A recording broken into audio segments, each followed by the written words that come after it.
Let me tell you why your head game matters. And please get your head out of the gutter because this is really damn important.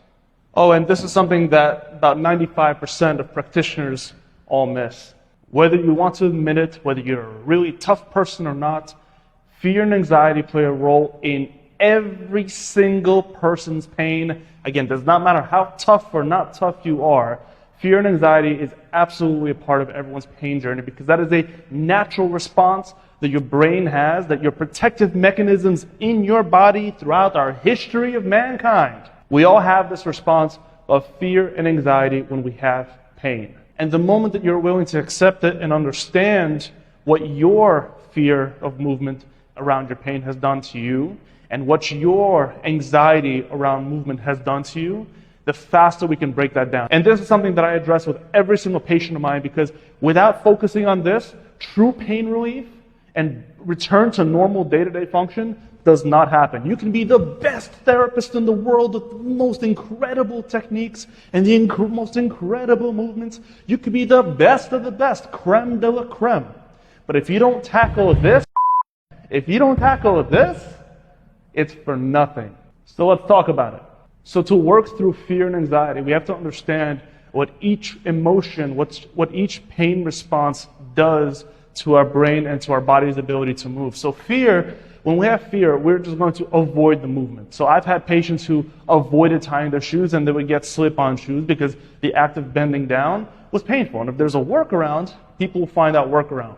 Right? Some people will avoid walking stairs and they'll only take the elevator or specifically look for places that have only elevators. Right? So fear, when we have fear in relation to pain, we typically avoid that movement or a feared movement entirely.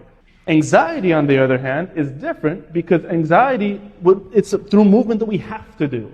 Like some people have to go down the stairs because that is the only way out or into their home. So they have no choice. It can hurt and it can be terrible, but they literally have no choice. When they go through the movement that they have anxiety with, that they have anticipation of pain with, they will compensate around that movement. And actually what may seem like it's actually helping them is actually making them worse. But what it's also doing, when it's prolonged over a longer time horizon, anxiety will lead to a decrease in tolerance in your brain's tolerance to pain, which actually increases your pain levels. So your pain might be actually not necessarily getting worse. The problem may not be getting worse. But because of the stress-induced anxiety in the brain as it pertains to the pain and movement that you're doing, it sounds complex, but what it does is it drops your brain's tolerance to pain. So it lowers the threshold for pain. And then the pain impulses that your body does have from the actual issue that's there, it feels like it intensifies over time. This is typically what happens when we have a lot of anxiety, anticipation of pain movements, because of our lived experience, right? Again, if you're someone who has knee pain and you have pain upon the stairs, you know it's coming. You know it's going to be painful.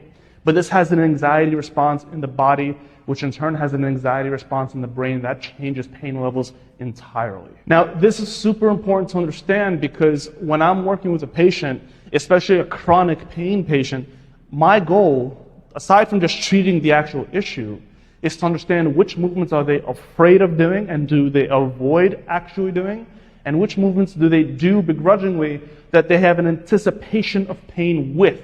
And we break that down.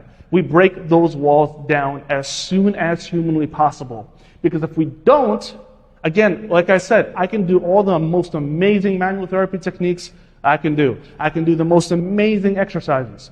But if we don't normalize the day-to-day movements, the day-to-day functions, the more normal things that occur and how the people move outside of my office, my techniques mean nothing. Because if people cannot apply the things that we do in here to their day-to-day life, what good is that? If you're still anticipating pain going up and down stairs, right, what good is that? Okay, so who cares that you can do a 100-pound squat? But if you can't go down your stairs normally, what's the damn point? So breaking these things down and understanding what are the actual fear points? What are the actual anxiety points as it relates to your pain and how you move? What do we need to break down to normalize, to bring you back normalcy in your day-to-day function and beyond, right? Sometimes it's not just day-to-day function that's important for people, but it's also the ability to get back into a sport, ability to get back into an activity, whether it's hiking, yoga, Pilates, weightlifting, CrossFit, high rocks, whatever it may be. the whole point, the whole goal is pain relief plus normalizing this so that their day-to-day and further ambitions become normal. And when that's all done, when that's all targeted and worked on, that is what truly makes someone super happy.